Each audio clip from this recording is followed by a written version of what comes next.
49 അധ്യായത്തിന്റെ 7 വാക്യത്തിൽ സഹോദരൻ ശവക്കുഴി കാണാതെ എന്നേക്കും ജീവിച്ചിരിക്കേണ്ടതിന് അവരെ വീണ്ടെടുക്കാനോ ദൈവത്തിന്റെ വീണ്ടെടുപ്പുകളെ കൊടുക്കാനോ ആർക്കും കഴിയുകയില്ല.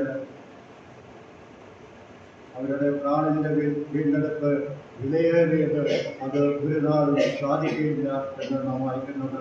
ഒരു നാളും സാധിക്കുകയില്ല എന്ന് പറഞ്ഞുകൊണ്ട് സങ്കീർത്തനക്കാരൻ വിലപിക്കുമ്പോൾ ദൈവത്തിന്റെ ആത്മാവ് നമുക്ക് നൽകിയിരിക്കുന്ന വലിയ സന്തോഷത്തിനായി നമുക്ക് ദൈവത്തെ സ്തുതിക്കാം.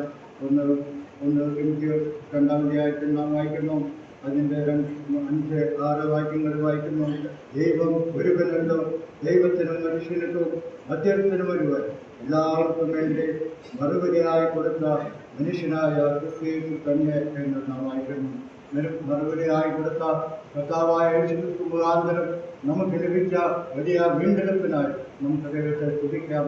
കർത്താവ് നമുക്ക് വേണ്ടി മധ്യസ്ഥനായി തീർന്നു മാത്രമല്ല, അവൻ മറുപടിയായി തീർന്നു. നമ്മുടെ വീണ്ടെടുപ്പിന് വേണ്ടി അവൻ മറുപടിയായി തീർന്നു. അതുകൊണ്ട് നമുക്ക് ദൈവത്തെ സ്തുതിക്കാം. വെളിപ്പാട് പുസ്തകത്തിൽ നാം വായിക്കുന്ന 5-ാം അധ്യായത്തിൽ നീ അറുക്കപ്പെട്ടു, പുസ്തകം വാങ്ങുവാനും അതിൻ്റെ മുദ്ര പൊട്ടിപ്പാനും നീ യോഗ്യൻ. ആ വലിയ വീണ്ടെടുപ്പ് സാധിക്കുവാൻ തക്കവണ്ണം നീ അറുക്കപ്പെട്ടു.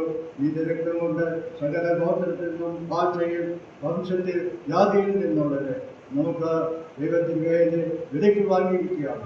ഒരു ജാതി വ്യത്യാസം കൂടാതെ നമ്മെ ദൈവത്തിന് വേണ്ടി വിലയ്ക്ക് വാങ്ങിയിരിക്കുകയാണ്. നമുക്ക് നന്ദിയോടെ ദൈവത്തെ സ്തുതിക്കാം. നാം വിലയ്ക്ക് വാങ്ങപ്പെട്ടവരാണ്. ക്രിസ്തുവിൻ്റെ രക്തത്താൽ വിലയ്ക്ക് വാങ്ങപ്പെട്ടവരാണ്.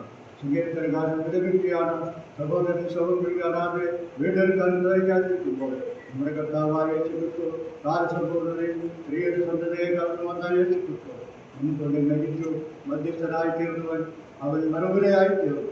അതുകൊണ്ട് ദൈവത്തെ ആത്മാവിശ്വത്തിൽ ആരാധിച്ചുകൊണ്ട് ദൈവത്തെ മഹത്വപ്പെടുത്താൻ ദൈവത്തിൻ്റെ ആത്മാവ് നമ്മെ സഹായിക്കും.